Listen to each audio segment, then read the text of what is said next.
Hi, I'm Dr. Birgit Dreher, physical therapist at Synergy Fitness for Her in Durham, North Carolina. My clients often ask whether they should use heat or ice to manage pain and soreness at home, so I wanted to go over a few quick tips to help you make a better decision and get better results. So let's take a look at what happens when you apply heat or ice. When you apply heat, as the tissue warms up, your blood vessels open up and you get more oxygen and nutrients coming to the area. The tissues also become more flexible. Now, when you put ice, you get the opposite. You get decreased circulation, so less fluids and waste products going to the area. Now let's look at specifics when to use heat or ice. So heat is really good to use when, number one, you have a stiff or tight muscle. Number two, as you're getting ready for an activity, because the heat will make your muscles more flexible. Number three, if you have some kind of a chronic injury, so something that's been there for more than a week or two.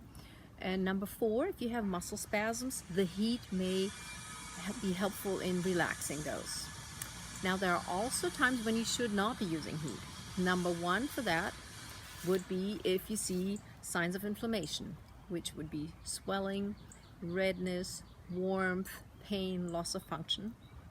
Number two, if you are intolerant to heat. There are a few medical conditions, such as, for example, multiple sclerosis, but there are others that make people less tolerant for heat. And number three, if you are having a decrease in sensation, you want to be careful with heat because you might not feel how hot the hot pack actually is and not notice if you're getting injured from the heat. Now, when do you want to use ice? Well, ice is really good to use with an acute injury, so something that's just happened in the last day or two or even week where there's still some inflammation present. The other thing is after strenuous exercise, it can be really helpful to use ice because you get less fluids, less waste products to the area, and that might really prevent some soreness afterwards. Now, when not to use ice? Well, you don't want to use ice just before getting ready to do some exercise or really vigorous activity because, again, it would make your muscles more stiff and make you more prone to injury. Now just let's look at some specifics on how to use heat or ice.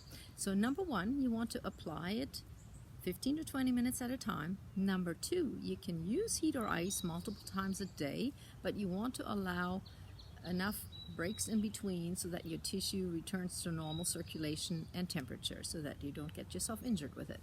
Number three, you don't want to apply heat or ice directly on your skin, so you want to have a layer of fabric in between. I like to just use a pillowcase because I can easily slide a gel pack or hot pack into that and protect the pack and my skin at the same time. And number four, you definitely don't want to put either heat or ice on top of an open wound. So I hope that helps clear up some of the confusion about when to use heat or ice.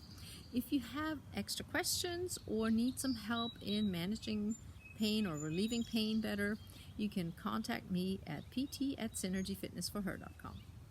See you soon.